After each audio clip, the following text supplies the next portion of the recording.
What's up, Facebook? Matt Murphy here, coming to you live from beautiful Rockport, Texas, in the shed. I've got special guests with me, Mr. Southerland from 30 Miles Out. What's happening?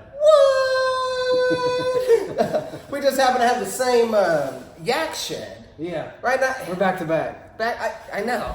I don't want to call it the Yak Shack, because that's your name. Yeah, that's my thing. So, I'm going to have to come up with a different name, but... it's coming like the lounge, yak. It just doesn't have that chime to it. But think on it, you'll come up with something. I'm gonna try. I'm gonna have to, man. I'm following in big yak footsteps. But come on now. I want to thank everybody for joining in today. It's Tackle Talk Tuesday. Again, I've got special guest. Yeah, we're gonna have to figure. We're gonna get close. We're gonna get real friendly pretty soon. Come on in. Come on in.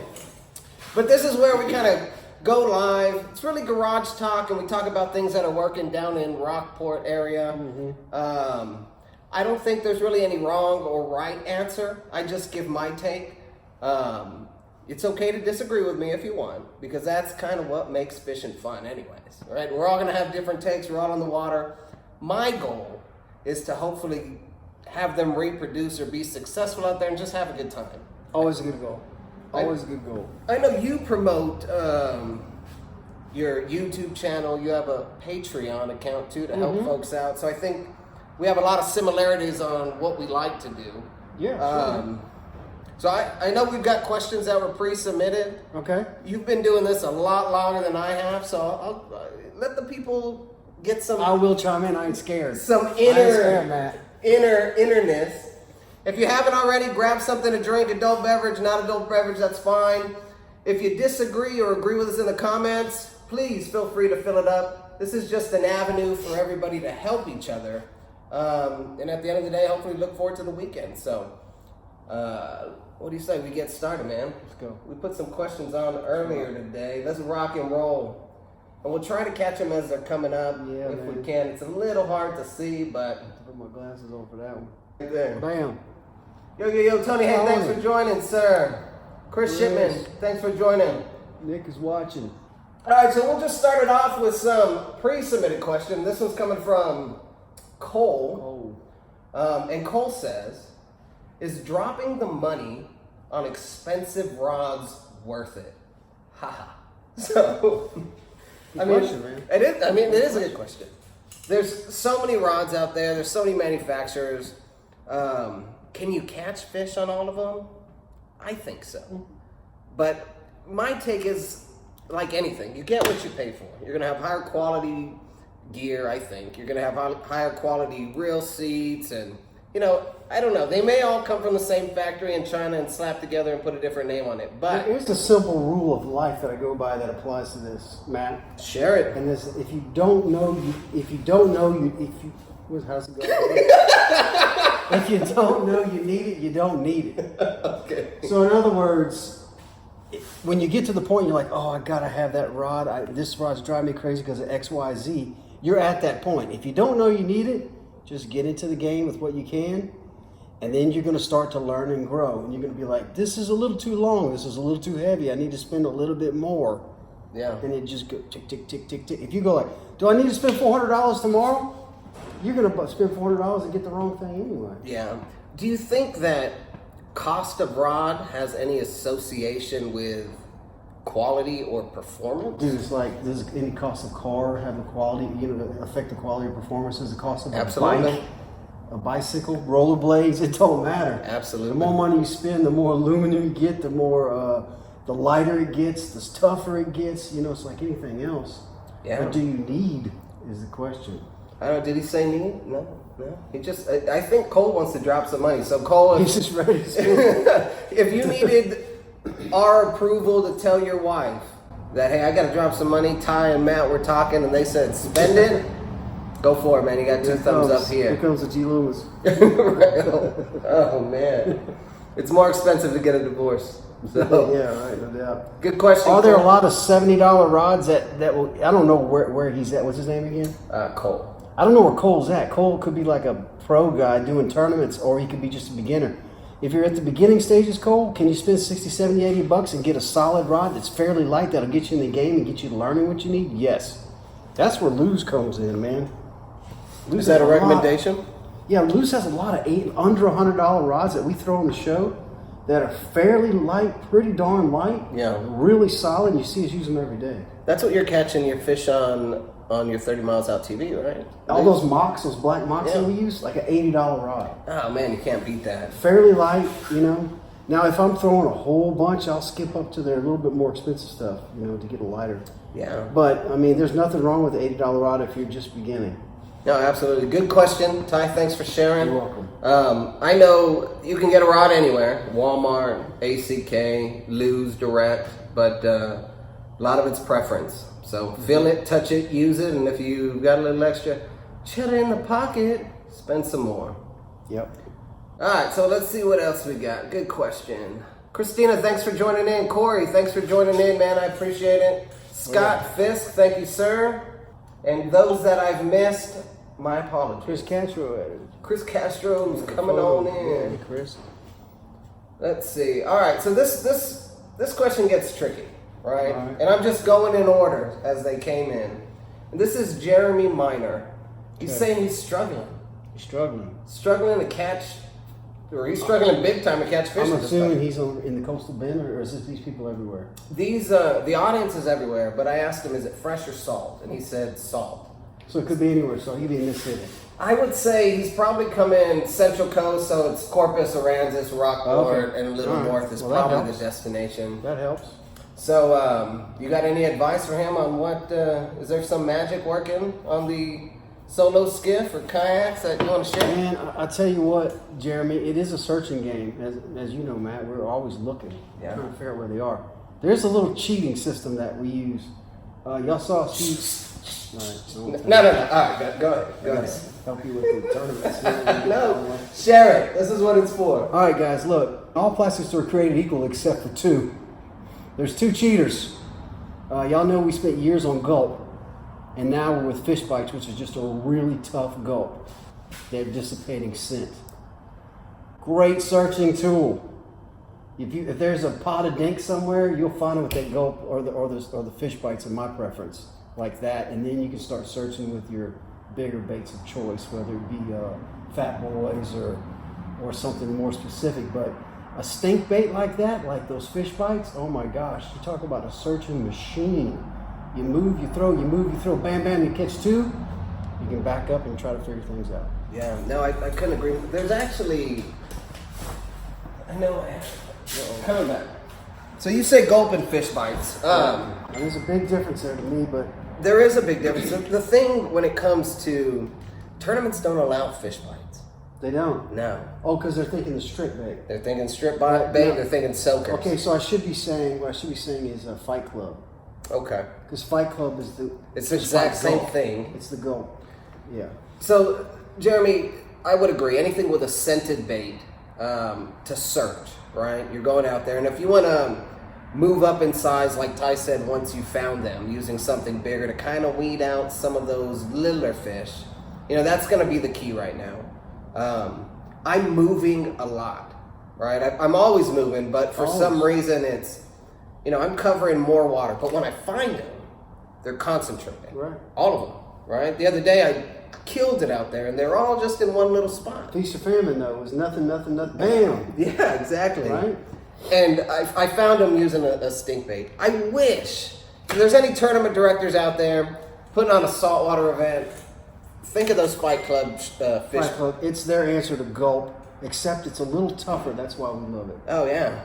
I mean, marketing, gulp, they'll get me buying packs every day. Yeah. So we could easily go through a pack of these shrimp, 1 or 2 a day. Yeah. For one guy. But with the Fight Club, a pack like that will last me 2 or 3 trips.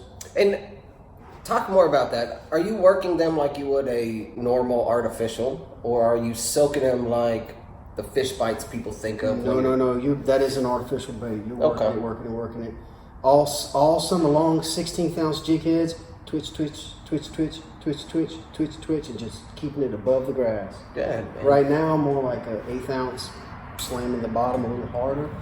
But you see me and Damien using 16ths nonstop with that thing, just working it. God, man, Damon has been killing it too. You guys both He's have. scary. He's scared. I can't. I hope he doesn't start fishing tournaments, man. I'm gonna have to. He's been talking I'm about gonna it. have to break It's his the leg. warning. I know. He's on fire. He's talking about So it. good, Jeremy. Good question. I hope that helps. I think another thing to play in is be confident. Right, you're going through a little divot in your fishing. Right, get out there and still think that you're gonna kill it, and don't stop until you do. If you have that opportunity, because if you go in there with the wrong mindset, like, oh, my house blew down again. You know, the Eeyore mindset. Don't get me into psychology, man. Yeah, you know, Oh, Lord. I think it's got a big impact on your ability out there. I think if you can go out there, you believe in yourself, you throw a bait you have confidence in, whether you heard it from us or it's just something you believe in. Don't stop if you know you've caught fish. Quick psychology lesson. The only way you program the brain is with your words. The brain is like a computer. So what you speak is where your brain goes to work. I ain't catching nothing today. Okay, I'm not going to take him over there because I saw something jump over there he didn't see. So if you say, we're catching fish today, like a football player. We're going to win, we're going to beat. Now, we may win the Super Bowl. We are. We're going to kill it. We're catching Your fish brain today. says, oh, okay, he wants to kill it. So now I got to recall all the stuff I've seen for the last how many years. And then it starts leading you. You get a feeling. That's your brain talking to you when you get a feeling. So always, when I guide folks and they come in and they say, we ain't going to catch nothing today because I'm here, man. I never catch anything. I'm like, why would you do that to us? Speak it. Yeah. It's biblical, man. You got to speak what you want. Track It is. Yeah. So yeah, let's get this guy on some fish, man. And you guide too, right? He can come down and just hire you and you'll show him right where they're at. Yeah, Teresa and I are full-time guides. We guide folks nonstop when we're not filming the show. Just hit us up, 30milesout.com. Yeah, check him out, man. He'll put you in some of the same water I'm at, and I know you're going to have a great time. Love to teach, too. Start with people that can't even throw a spinning rod, so nobody's out of bounds.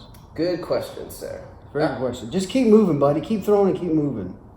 So we've got Michael Escamilla, and... I think people underestimate how much we move. No, I know. I think they really do. We're covering miles. We're going and going and going, throwing and going. They're not here, and they're not here. Oh, they're here. It's like 1,000 casts, and then when you find them, then you break them apart. Man, I don't know. That's really the secret. Always be moving, and then you can stop and rest. Right. Or get an electric motor. Soul's good. Or something. Yeah, no. Tournaments are starting. They're going to start letting electric motors in kayaks. Ooh, really? Ooh. You should It's going to be a big divide there. Now I know. Well, pedal, that was a big divide too. But all right. So Michael asks, and this is about tournaments. It's a good segue. He says, any night before or day of rituals you do before a tournament. So do you fish a lot of tournaments? I do no tournaments. I've never had the desire to do any tournament. Why? Why not? That's not a zone I compete in. When I'm in nature, when I'm in the woods or when I'm in the water, I'm just at complete serenity. The last thing I want is stress. Okay. I can see the camaraderie part. Mm-hmm. Like there's a comedian talking about he just wants to go be at base camp and don't want to climb the mountain. He just wants to go around with the hot chocolate. That's me at tournaments. I just want to be at base camp. Right? Just hanging out with other people that love what you're doing. No, Right. I get it. Yeah, so I really don't want to be stressed with competing. I mean, when I play music, that's where I get aggressive. I mean, I get real aggressive when it comes to music. But when it comes to fishing, just chill, man. I just really enjoy the peace and serenity. Okay, all right. I want to help. I don't want to compete. You know? I want to teach. You could do both. I could. David's been trying to drag me into tournaments. Me and him as a team. Do it. You got to. You think so? You know, I think as someone that's not a guide, and this is just my take on it, not the rich I'm going off.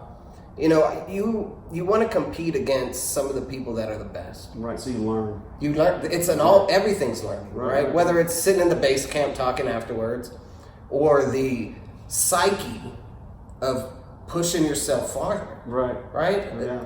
I'm gonna try and beat the guy Ty on the fly. Right. Right. 40,000. If I do, it may not mean anything. But my wife's gonna love me a little sweeter when I get home after I told her, you know? Right, no doubt. I think that has an aspect for us non-guides. Like, man, I want every guy to show up because I'm gonna fish hard. So I guess that's my excuse now is I'm always filming for the show or I'm guiding. Yeah. So a lot of tournaments on weekends. That's your clients. We're slammed on weekends, yeah. Well, I guess to answer your question, Michael, what I do ritual, not really the day before. a tournament. But that morning, I'm literally, like Ty said, I'm repeating to myself, I'm going to kill it. I'm going to win. I'm putting music on. I'm focusing. I'm looking for good vibes, right? I want to. Get in the zone. I'm getting in the zone. It's almost where there's shutters on to where if I sleep the night before because I'm so excited, I'm in the morning, I'm telling everybody, especially my partner and myself, dude, we're going to go out there and kill it. We know we can win. We've been on fish. And if we haven't, we're going to find them today. Mm-hmm. But it's just hyping myself up. Not football hyping where you're giving chest bumps and stuff, but just mentally, I'm getting in the zone and I'm going to fish hard. And I think you got to tell yourself. When you're competing, that's important no matter what you're competing with. And I have a honey bun. Honey bun. Always. You gotta eat honey bun? I have to have a honey bun on the You gotta boat. get a sugar high. Honey bun on the boat, whether I eat it or not, and everybody fishing with me has to have a honey bun. Wow. Or I have to at least buy them one. So if I guess I can't fish with you because I don't eat sugar or carbs. Well, we can find a substitute. I'll eat like some dirt and a rock. My mother-in-law has one of these big things on the refrigerator that's just substitutes for everything else. Oh, okay. I'll We'll look go to for her honey house. bun. We'll get a substitute. Yeah, we'll do And then Splenda I'll eat mixture of some Cardboard. some some almond flour honey bun. Make a little ball with it. Yeah, that'll work.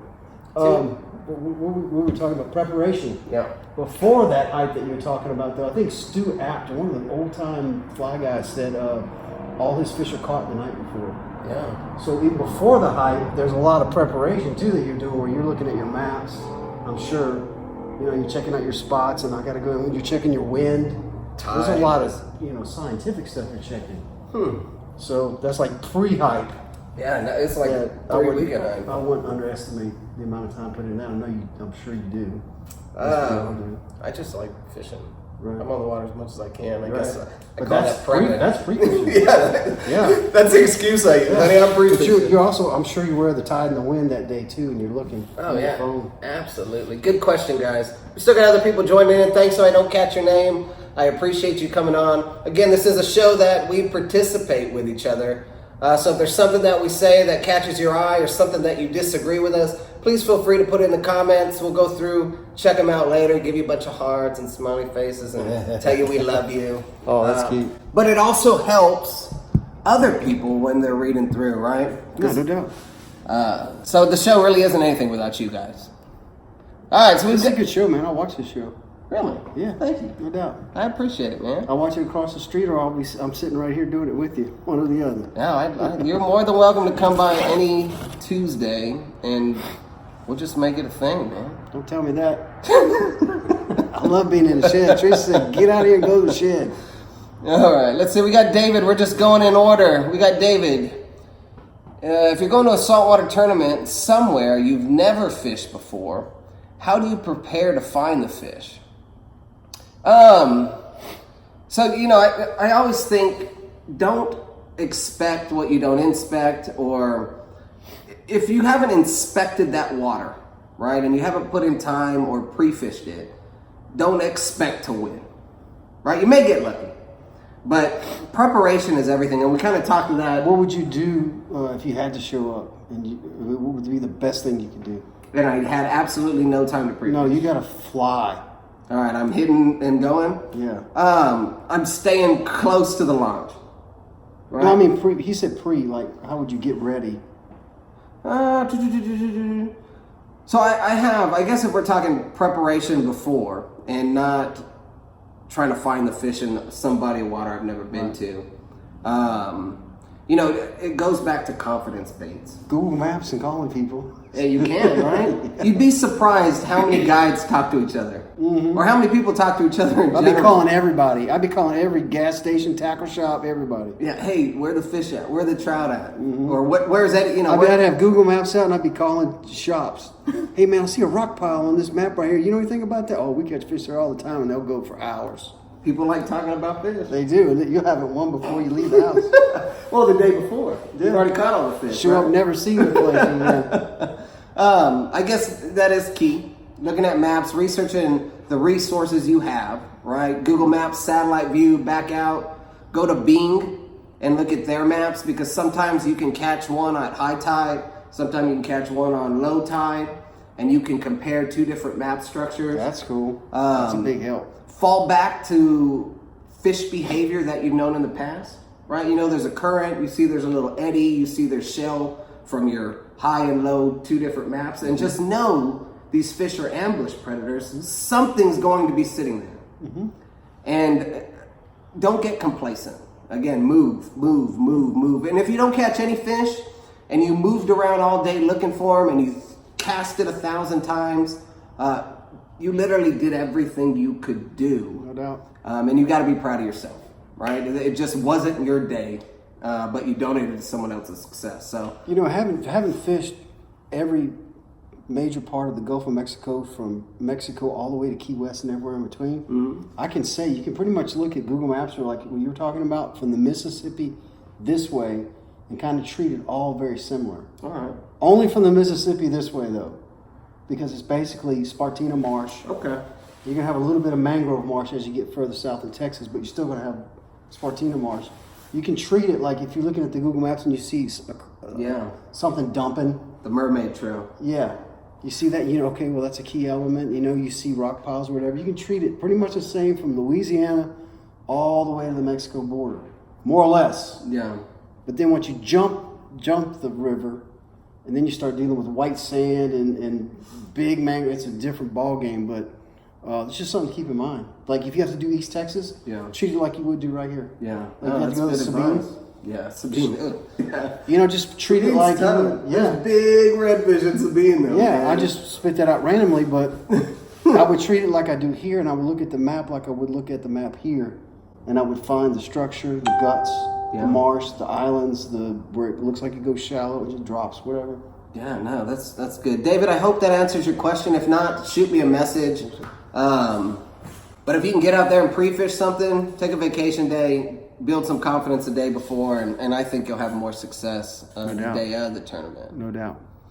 So let's see. You want to take some questions going in live?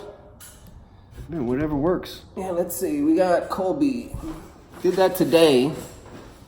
I launched and paddled 4 miles toward Ingleside, and we only caught one fish. One fish. It could have been off day. Now, you got to watch that post-front and pre-front stuff. Yeah. We had a small front came through yesterday, right? I think so, and I think we have another one coming. Okay. This week. That's what all this wind's going to be about this week. Yeah. So, obviously, you want to fish before the fronts, not right after the front. It's going to be a lot better. Or not right before the front. Well, yeah, you want to fish till the point it's safe. When it gets sketchy, you want to get out. Yeah, absolutely. Good question, sir. Let's see. Oh, see, this would be a good one. I'll let you take this one. This is from Harold White. And he asked, where's a good place to begin kayak fishing at the coast?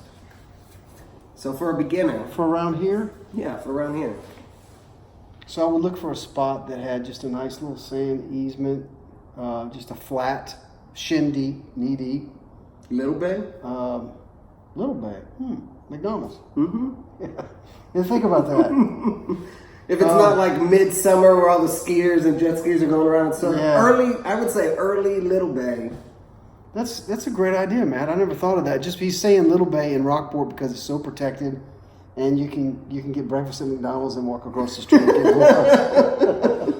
Or go to Poor Man's Country Club after, right? Right. I think the cool thing about it, if you're just starting off, that would be my recommendation in the Rockport area. Only because by the old crab where it's grass and it's nice and you slide it. Yeah, man. Good sandy, idea. you can walk in there barefoot. I wouldn't recommend it because they're doing a whole bunch of oyster shell restoration. Learn your boat, learn where the tipping point is, figure out where you need to put your rods and get a feel.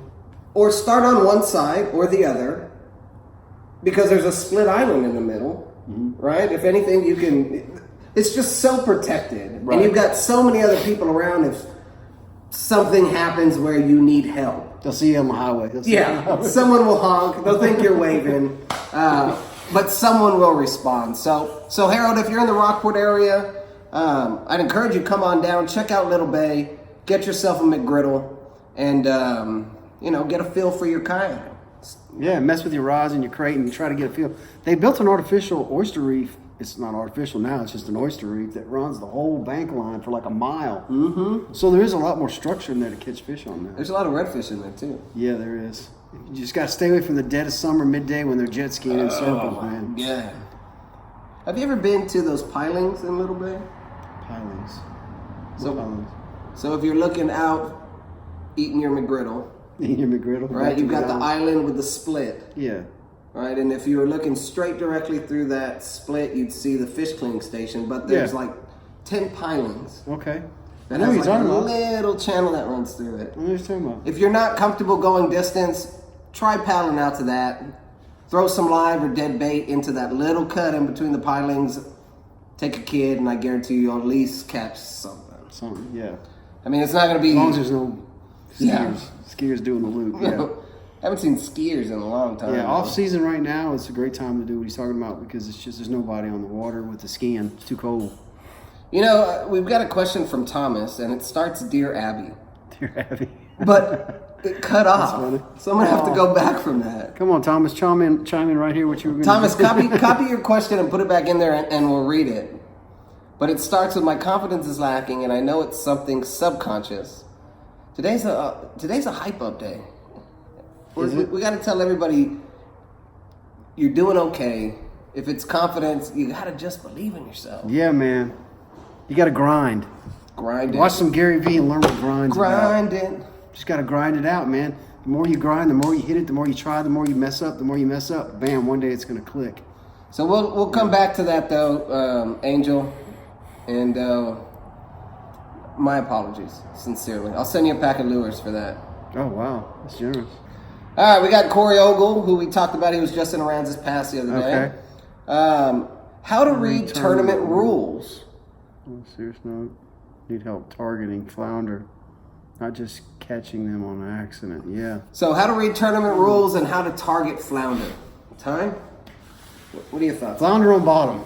Yeah, right. Bounce it on the bottom. And they're hard to target. Yeah. I didn't have a very good flounder year this year. I never do. No, never. No, I don't target them. Oh, man, I would go... How do you target flounder? You don't. You just accidentally catch him. Yeah, that's what I do. What's funny is the flounder that I have been catching is on the craziest, if I have it here. Well, he's done walked off into the back of the shop here, so I'll just... Here he comes.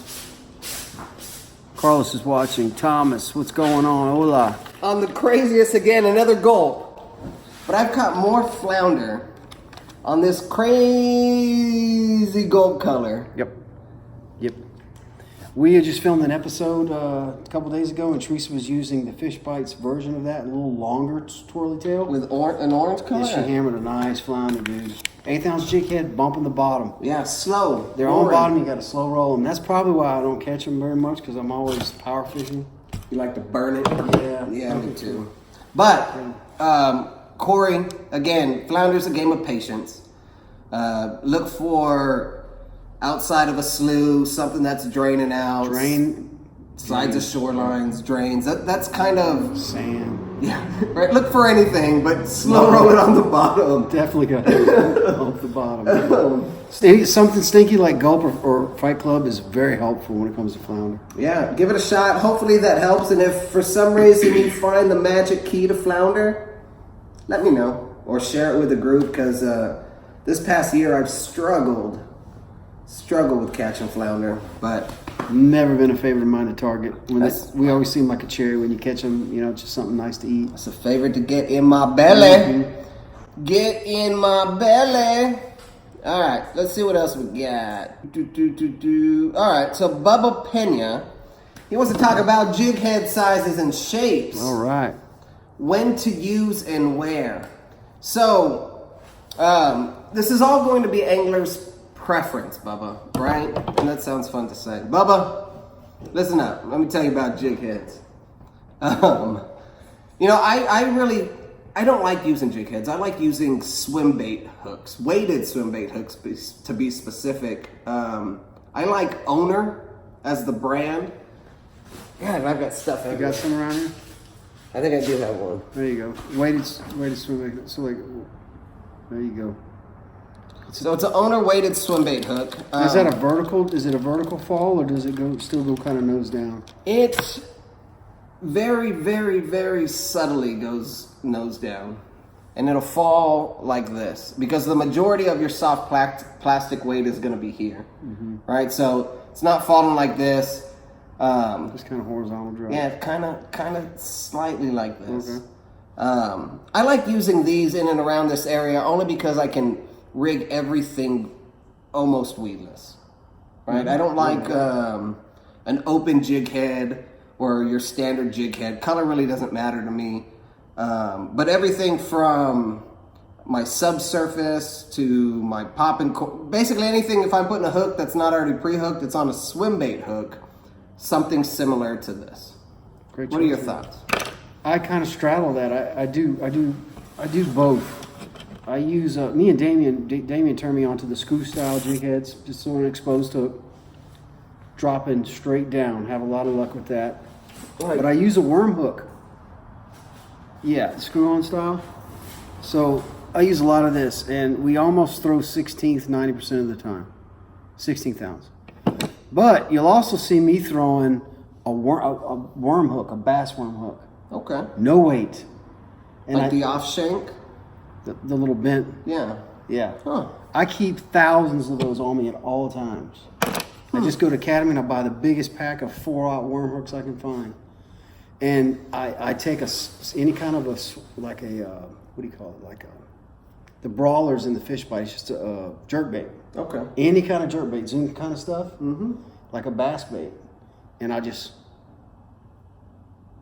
slow drop. And I absolutely murder fish all summer long. So show what an example of what a jerk bait looks like. So this is a typical jerk bait, right? And I just use a bass worm hook, 4/0's perfect for this size. I think I got one over here too. And what happens is you get this slow. Remember the old Banjo Minnow commercials? Where I don't know if y'all remember that, but you said these crazy Banjo Minnow commercials, and it would just have this slow, dying fish twitch. And I can get that with any kind of a fluke style jerk bait and a plastic worm hook, no weight. Now, the key to throwing this far is to go no more than 15-pound test braid. So 10, 12, 15. Most often I'm throwing 10. And the weight of this with 10-pound braid, 12-pound braid will go, I can throw it over that next shed. I mean, super far. I don't have the worm. I have worm hooks somewhere. I just haven't unpacked them. But So weightless, man. I'm going weightless. Oh, okay. And I'm completely weedless like you are, but I'm getting this. So it would be like if you were rigging it Texas rig without the weight up front. Just straight up hook. And it just looks like a dime. You bury the line a little bit into it? I skin hook on the side. Okay. So what I do, like a lot of bass guys, they go through and they pop it up and they skin hook on the top, right? Do it, yeah, go ahead. I'm just going That's to do a it. disposable one. So most people do like this and then they skin hook the top. What I do, you probably see me do it on the show, is once it's in, I skin hook it on the side.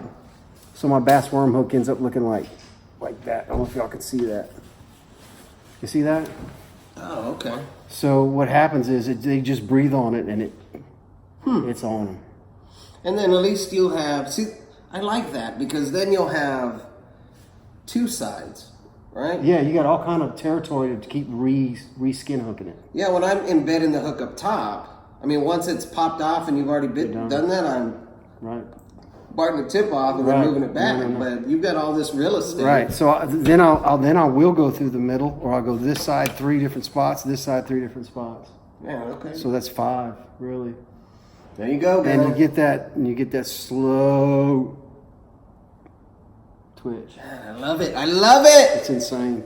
Love it. And that'll catch everything from here to Canada. You can throw everything hits it. Peacock bass? Yeah, oh God, yeah. Really? Anything will hit that presentation. It looks like a dying bait fish, you know? Let's see.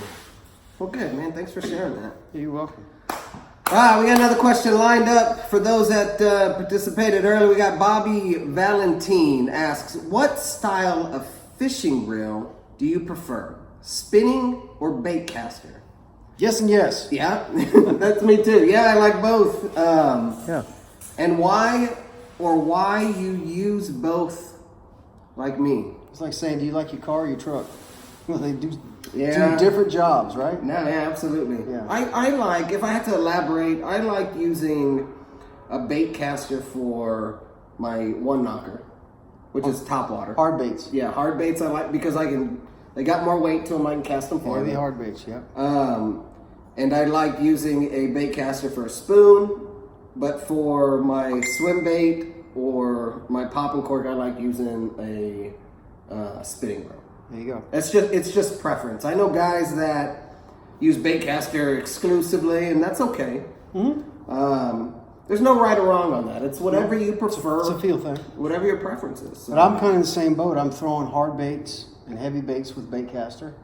And then my spinning rod is it's like ultra light, 10-pound braid, throwing stuff like this with no weight. Yeah. It's just my finesse rig, so you got finesse and heavy. Because you can cast that into the wind. Into the wind with zero weight, no weight at all. Yeah.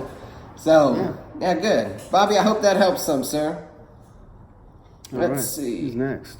We got... How long do you run your show, man? Normally, it can go anywhere from 30 minutes to an hour. Really?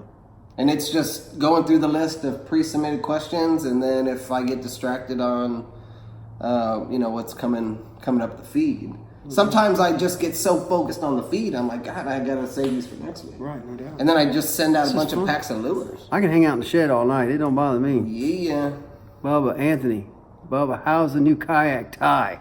You want to talk about that a little bit, and I'll go through this question. I think he's talking about my new wilderness thresher. I think you said you're moving from pedal to paddle for speed, right? Talk about that. Go ahead. All right, shoes, guys. Shoes. Think shoes. Don't think kayaks. It's like Ty, you got a new pair of boots. Are you throwing your running shoes away? No. I need my running shoes for running. I need my running shoes for comfort. I need my water boots for water. So when I want speed, I want a 14 to 16 foot paddle yak, kind of Professor Salt style. Okay. Professor Salt. Yeah. But that He runs a Viking, doesn't he? Or he used to. Stealth. Now he's in a Stealth, which Yeah. is ultralight and ultra fast. It's like carbon fiber. Yeah. So if you want speed, you got to go skinny and long. And back in the day when we were all going to the oil rigs with Hobies, some of us had 16-foot tarpons, wilderness tarpons. Those guys were there 10 minutes before the Hobies. 10 good minutes before the Hobies even showed up. We were already catching fish. And the reason is it's so sleek, and they cut, they slice. So every paddle is a glide. It's just gone. Is it as fishable? Yeah. Not quite. It's not quite as fishable. So if I want to wade fish an island that's a mile away, you can get in a long, skinny paddle yak and get there fast. You're willing to do it. So you're going to a spot. You're not paddling, casting, paddling, casting, paddling, casting. It's a lot harder to do that. So it's a different mindset. So if you're paddling, you pretty much have to anchor and fan cast. Paddle to another spot, anchor, and fan cast. But you watch wade fishermen. Wade fishermen are patient. They don't move hardly at all. So that's actually a very effective technique. Because in the kayaks, in the paddle yaks, we're pedaling and throwing and going and throwing and going.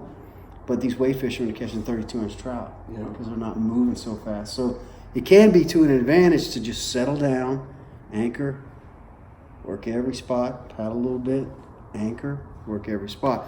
So they have their place with speed and slowing down. Does that mean you're going to be going BTB more to the rigs this year? I might go the rigs in it. I don't know. I might. It's built for offshore. Are you going to start weight fishing? I don't know, man. I fight that. I fight the weight thing. Because in the Hobies, man, we can stand and got all this visibility. And Damien's trying to make me get waders so bad. He loves wading. I watch him kill the fish wading. Yeah. If you need to borrow a pair, I've got 2 up there and probably 4 other pairs in the these boxes. I don't weight fish. Yeah. I'm not getting in the water. But I watched him 4 days ago. He literally caught 10 24 to 50-inch reds. Oh. He hung a bull and got spooled, and he was throwing back 24s faster than I could get over there in that thresher and catch one. But he was just moving methodically and slowly and looking, and he was pitching at him right. So wading is very effective, and a kayak like that is a great wading tool. Yeah, you'll get there quick and stealthy. All right, so Bobby has a twofer question back to back. He says, what types of body of water you fish certain times of the year and why? Or maybe you fish one certain type of habitat year round. I'm sure there are better ways to put it.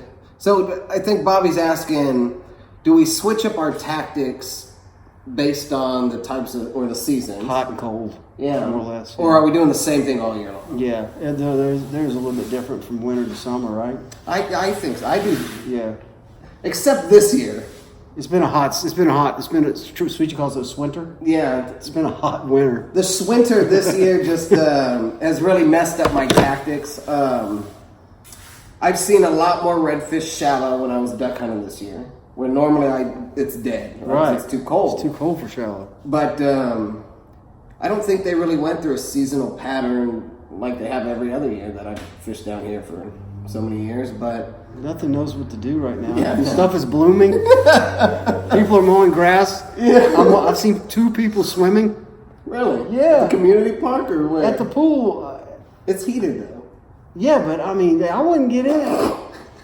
But they think it's awesome. It's like it's 72 degrees. They're snowbirds, man. They came from like Minnesota. I know. This is their normal. It's grueling. And it's awesome for them. Yeah, Bobby, if it's any consolation for right now weather, I would still do what you're doing in the summer. Really be on the lookout. Look for movement. Look for bait scattering. The water's clear most of the days. Look for fish, right? If you're still trying to, I don't know if you're looking for redfish or you're looking for trout, but for the most part, a lot of my tactics haven't changed other than I get to sit around and eat breakfast before I go out, right? I'm still waiting. There's a rule of thumb that I do use from summer to winter. Summer, we're basically shallow and quick. In the winter, we're low and slow. Does that help? So in the summer, we're working knee deep and down, and in the winter, when it is cold, we're working 3 foot, 4 foot, 6 foot ditches and stuff. Yeah. So low and slow when it's cold in the winter, and then we're working shallow and faster in the summer. Or the marina. The what? The marina in the winter. You ever fish on marina in the winter? No, tell me about it. Yeah. What marina? A marina here. Rockport Marina? Yeah. You need to fish that. Like right now? Like when it's normal winter. You talking about the port? Yeah. Like the Fleming's bait stand behind Fleming's. You know where the breakwater is? What the hell is that? That's just my ghost friend. Oh wow, a ghost in a metal shed. I know it's old enough that people have died in this thing. Yeah, the marina. Not Fulton, the Rockport. Rockport Marina. You know where Fleming's is? I've played back there and caught little bitty reds and little drum and stuff on occasion, but nothing ever big. Man, if it's cold, your 6 foot drop off Right. that's like, if it gets cold, guys. It's got to be cold though for It's a gotta be 6 foot drop. Yeah, cold, yeah, cold. no doubt. That's I believe that. easy. They've been the same for reds and flounder. Trout are off for me. Okay, so you should have trouble with flounder too. Yeah, it's been. I've been floundering and flounder this year. Yeah. Thanks for the advice on compass versus outback. Going with the compass with the 180. Nice. That's what you're Sweet, Steve. I hope you really enjoy the compass with the 180. Compass man. is a great boat, man. Super You light. got some compasses, don't you? We had 2. Now Teresa's main boat is the compass. Still, we still have that one. Yeah, Super light. I like the compass. How old? I wish I could ask Steve how big a guy he is though, because I do have some trouble with some of the parts snapping. If you're a bigger guy, if you're not a bigger guy, don't worry about it. Like seat snapping, or Where the seat connects to the side of the boat, I have like 15 extra screw-in pieces because they pow, I'll snap them, pow, and I'm like 190, 195. Teresa, no problem at all, but I can't use it for guys because of that, because people get them and just snap them. That's a safety hazard. Yeah. Matthew Kincaid asked, "What's one thing that new kayak buys that they don't need?" What do you think Matt's trying to say? One thing that a new kayak buyer buys that they don't need? Maybe. Stuff they don't need? Like, well, if you bought a kayak, what was one thing that you bought that you didn't really need, but you played into the hype of it? My thing would be a fish finder. Yeah, boy, good answer, man. For smokes, I get asked that all the time, dude. You don't have a fish finder on your kayak. Why don't you have a fish finder? As I've got a fish finder. Yeah, it's a big answer. Like, what are you talking about, man? I would say you don't absolutely need it, Matthew. If this is the direction your kayak's going, I use it sometimes at night just for side scan to see the bottom. Bottom of what? Have you ever seen side scan? I'll show you some pictures later. So essentially, I've seen it on TV and stuff, but I mean, what are you looking at? I mean, it's so I 2 can, foot deep. Yeah, and that's what makes it awesome. Okay, talk to me. So side scan at night when you can't read the water. Oh, and you can't see. If you're familiar with signs of fish underneath or activity or minor ripples going the other way and just those little things that you pick up and spend time on the water. If you fish at night, side scan's a great tool because it just gives you eyes for 20, 30 feet outside. that far. Right? Okay. 30, 40, 50 feet. So you can see like a stump or I can see a rocks or something. stump, or I can see a pot of bait being chased by a bigger fish 30 feet this way. That should be illegal. It's like drones. It's crazy. Wow, that's pretty But cool. during the day, I don't feel like I need it, right? So if you're a night fisherman, maybe, right? I don't ever keep somebody from wanting to spend some money to bring some confidence, right? If you got to put a fish finder on and you're going to go out there and kill it, pay $700. But do you need it? No. If somebody's getting into the sport, I would say 90% of the people that we fish with on the flats don't have fish finders. Why? Because we're fishing in this much water. Mm-hmm. These are your fish finders. Your eyes. Yeah, your ears. Yeah, looking. watching and seeing. You really need to get in tune with the water and bait and structure and stuff. And now, if we were fishing offshore, fish finders can play in because you're fishing 50 feet of water. But even around here, we didn't even use them because we were fishing the rigs. You hit the rig or you're not. And you just go around circles. Yeah. So fish finders in Texas you do not have to have them. I'm 51 years old and I don't use them at all. I hadn't used them. I had one a long time ago and I threw it away. It was in the way more than it was helping. Gee. Yeah. Let's see. Of course, I didn't have side scans. So. Yeah, no, I'll show you. Game changer. If I can find some pictures on my phone, I'll show you. Yeah. So Tony Driggs, being ambushed by dolphins. So Tony went out fish with me last, a couple days ago. Right, all these days are combined. Yeah. And those dolphins were just crashing half a foot of water. Okay. And I had a couple fish on stringer too, and they'll come mess with you. Mm-hmm. So it was like a constant out of the water, into the water, out of the water. They were splashing everywhere. It was great from pictures. Yeah, no doubt. That's cool. Tony, pucker up, right? That's kind of what the best answer to do. Just slap the water with your paddle, chase them off. Move is probably the best thing you do. Yeah. Move. Let's see. Kenneth is asking, how's the water level, salinity down here right now? I'd say it's been low. Of course, the north wind blows all the water out of the marsh every winter. Yeah. But we haven't had a lot of northerns, so it's not as low as it normally is in the winter, but it's low. It's still lower. Mosquito. We're outside, so. And I think a lot of people go around and check the salinity, right? You know how I do it? That's how I do it. That's how I do it too. See if we're in brackish or super ice. Yeah. Or if you put your hand in the water and your cut starts to burn. Yeah, burn.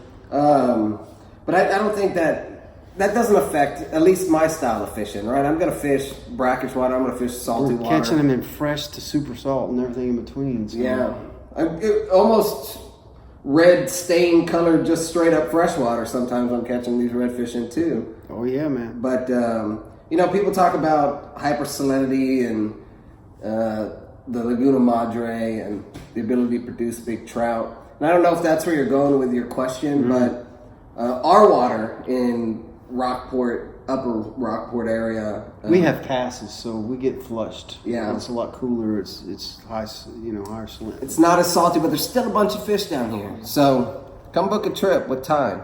Yeah, because he'll still put you on some fish. Oh yeah, man, we'll catch a bunch of fish, dude. What is this? Austin Matthews asked, "What is the Rockport rash I keep hearing about?" I don't know. When your booty's wet in the kayak and it rubs swamp butt when you're paddling, I guess. I don't know. Rockport rash? I'm not sure what that is. Matthew, if you want to send me a follow-up, or don't. I've heard nothing about that. I haven't heard anything about a Rockport rash. And he asks a follow-up question: how to set a bait caster reel with brakes, magnets, and etc. You've got a video on your page that kind of describes how to set that up? I think I do. The simple way to look at it is you got a dial on this side and you got a little clicker on this side. Let me see if I can. Right? We'll do the Cliff Notes version. So the dial on the right side is the important part. Just put that clicker on the left side straight up and down or something. Don't even worry about it. If you're just getting into it. Oh, you got the left-handed. Yeah, I'm a lefty. So he's a lefty. All right. So this is what you want to work with right here. This dial. This adjusts the brake, right? So what you want to do is you want to set this to where when you punch the button and you let go with your thumb, whatever lure you have falls at a medium pace. You know, kind of like that. Not too fast. It's just a good place to start. And if it's falling, like if it just drops to the ground, tighten it up a little bit. Try it again. Let it go. It should fall at a medium pace. That is a good place to start practicing throwing and releasing with your thumb. Stop it before it hits the water. And that gives you a little bit of break so you don't bird nest.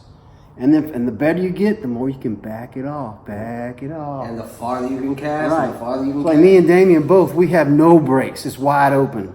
It's always wide open, and we feather with our thumb constantly. We can throw really far. But you got to work it. Secondary, I just back it all the way off. So free. It's just free spinning. All these are just brakes that slow that spool down. So set it to where your lure's dropping at a medium pace. Great place to start. If you're still bird nesting, tighten it up to where it's dropping slower. It gets easier to throw. It won't go as far, but it won't bird nest as easy. Yeah. I think that's great advice. This is, I think it's like a step process, right? You go, what's that old school button click one? What are those called? Conventional? Yeah, like a closed face. Yeah, closed face. Then you move up to a push button. I think I know one of those. Then you move up to a spinner rail, and then you want to. And that's This is the alpha omega of rails, but I mean, he's exactly right. If you can learn to do or cast your lure with just using this spool tensioner instead of some of the brakes or fancier brakes, or when you pop it off, there's 4 or 5 different discs you can pop up, pop down. If you can get good at adjusting this based on the weight of your lure, then you're only going to get farther and farther cast, versus you using this as a crutch. What is that? I don't know what that is. Is it just fine tuning for the brake? Yeah, so it. Yeah, technically. That's really what it is. So I you just can turn it off. additional brakes. So each one of these are different brakes you can push up or push down to. Right. And it just helps for if you potentially bird nest, or if that spool, you cast in and it starts to speed up too fast, that brake, the centrifugal force pushes it against the other brake pad. Okay. And you can adjust how... So more fine tuning. Yeah, absolutely. Fine tuning, So, no doubt. if you can learn without using it, you're going to be, I would say, I hate to say certainties. So maybe just turn that all the way off and worry about that big brake drum, trying to get it set to where you don't bird nest. And if you keep bird nesting, click a couple times until you get good at it. Make it tighter, yeah. Click. Tighter, click, less bird nest. Backing it off, more potential for bird nest till you get good. I hope that helps, Austin. Yep. I think that's the last of the questions that I have written down. So thank you to everybody that submitted your questions early and let us look at them and actually address them. I know we've got a lot going on, but if you want, we'll scroll through and see if we've got some else out there. We've got a little bit of time left. What's the most common fish to catch? What was the question? It's not fished on the Gulf at all. So what's the most common fish to catch on the Gulf of Mexico? Like inshore? He's probably talking inshore. I mean, it'd be the two, I would say. Right? You're going to catch redfish, you're going to catch speckled trout. I've heard that speckled trout is the most popular inshore game fish in America. But I would definitely say redfish is right there with it, huh? So specks and reds, to put it easy. Right? Good question. Great question. Speckled sea trout, spotted sea trout, we call them specks for short on the Gulf Coast. So Christian has a 2-part question. I have had a native Titan 12. How well will it do on the Gulf Coast? Great, man. You just got to watch the prop. If you just treat it like a boat, stay a little deeper like I do with my Topwater 120. Stay off the drop of the flat. And then when we want to jump on the flat where it gets shallow, pick it up, stand up and push pole and sight cast. It works great. Use it just like a boat. Side scan is a game changer, says Chris Castro. Yeah. I like Chris a lot, man. Yeah, he's cool dude. Babe, I need a side scan, says Gene. All right, we got side scan talking. Fish finders are must-wear use from deeper freshwater. I agree. Saltwater fishing, and most of us do shallow. It doesn't really help. Yeah, that's kind of always been my take. It's always been more in the way for me. How is the tide current? Does it get moving fast? You're talking Texas?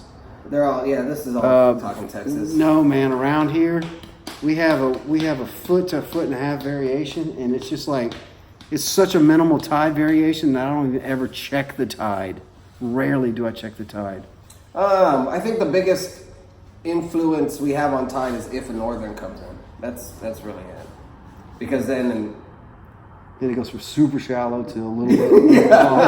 Yeah. Because then you don't want to be stuck in Lighthouse Lakes if a northern's coming in. Because then you're just walking through mud for a half hour. No doubt. That's a good point. Yeah, we don't have a whole lot of tide variation here. I have been in some places that have like how we filmed in Alaska. It's like nice. 20 feet. Oh, I couldn't believe that. Like the ground's way down there. You're on the dock, and the water's supposed to come up to the dock, 20 foot down. Well, they're picking like sea cucumbers and stuff. Right. Yeah, no. Nuts, dude. And then some places, on the East Coast, they'll get 5-6 foot, and to me that was crazy. Gee. The water's sucking out hard. But here, not much of anything. I hardly even check it. It's just so minimal. If you get a little bit of movement here, it's a good thing. What do y'all think of using micro guides on spin cast rods? Does it help cast further? I'm all micro. How about you? I've got. Well, this is almost all micro. It's almost micro, but it's not micro. No, it's not super micro. This one's close to micro, except for the tip. Okay, yeah. So I don't really think it matters. A lot of the rods are coming that way now. I find with most of the micro guides, I'm breaking off the ceramics more. Really? And cutting your line. Yeah, well, it's just making noise issues, right? I'm not really having it cut the line, but then it's come back to the shop, repair it. I say it's more streamlined. It looks cooler, but the effect on it, I haven't been able to tell if I'm using a rod with a micro guide that I can just get 30 extra yards out. Probably makes it lighter though. Yeah, absolutely. But I'm not getting 30 yards to where I have to have micro guides, right? I'm gonna use a rod that's already light enough. How light can they get though? Everything's getting so light. Yeah, it is getting really light. I don't know, man. It's a preference deal. Get one and see what you think and let us know. Yeah, go to Bass Pro Shops, check it out. I know. Buy a side scan while you're there. Yeah. ACK has a bunch right now too. Shane, see you Saturday. I hope you participate in that trout tournament. At the Fanatic tournament? What Fanatic tournament? I'm not sure. Oh, so this Saturday, there's a Speckled Trout tournament out of Rockport. It's a 2-man team, $200, right? And it's, I believe, 3 trout brought in live. You gonna have a live well? Right. Can you put them on a stringer and just keep them alive? You can put it on a string and keep them alive, but then you have to put them in your live well and then travel to the weigh-in, right? You got to keep them alive. That's crazy. I know. Kayak tournament? Kayak tournament. Man, you gotta want that one, dude. I'll be in it. You gonna be in it? You got a live well? I've got 2 live wells. I got this a live well that I keep on the trailer, and then I've got a live well at the other place where the skiff is. Man, that's above my pay grade, dude. That's But it's a benefit tournament for Fin Addict. So part of the proceeds are going to Fin Addict. I love those guys. They're really good folks. They do a lot for the community. Fin Addicts. Okay. I'm unfamiliar. Fishing clinics, those types of things. They go out to different areas and teach young children the basics of fishing, safety. Nice. They're just a good group of guys. Where are they from? They're out of San Antonio. San Antonio. But they... Oh, they do the Calaveras. Yeah. Oh, okay. Yeah, I know. But they do clinics all over, South Texas, everywhere. So I'm doing it as a funsie. Okay. I'm going in it to try to win. But well, where is that? Here. Rockport? What day? Saturday? Saturday. What time's weigh-in? I think it's open from 1 to 3-ish. What are you going to do with the fish? Y'all eat them all? Yeah. Are they gonna let them go? I don't know. Well, if they're keeping them alive, they're probably gonna let them go. Lord, why would they keep all them fish alive? What kind of seasoning are they gonna use on those fish? No, I'm gonna eat my fish. I'm a apex predator. I like to eat what I catch. So yeah, surely they're gonna let them go though. If they're making everybody go through trouble to keep them aerated. Mm-hmm. I would think it's a catch and release. All tournaments are like that. No, you got to bring them in. What? Then you can do what you want. What did you say to me? All tournaments are you got to bring them in live Yeah. Well, most all in a bubble. yeah, Wow, you know? redfish and trout are mostly all live now, man. No joke. Man, I'm behind the times. You see how many tournaments I do. I don't know, guys. Everybody bombard Ty on his messenger. Get him to go. Him and I don't know. Damien. Maybe I'll go. I don't know. Maybe I'll go to the weigh-in. Where's the weigh-in at? Tell everybody. I don't know. You don't know? I'll find out though. I'll find All right. out. All right, guys. Hey, we're coming up to the hour. We'll go ahead and shut it down. But I appreciate everybody joining in. Ty, thank you for coming in and Lot of hanging fun, out in my garage, man. I appreciate that. Long commute from my garage. You're welcome back anytime. Appreciate it. Get out there on the water, catch some fish, have fun, help others. Please do. And I'll see you next Tuesday for Tackle Talk Tuesday on Kayak Fishing Texas. Peace. Later, guys.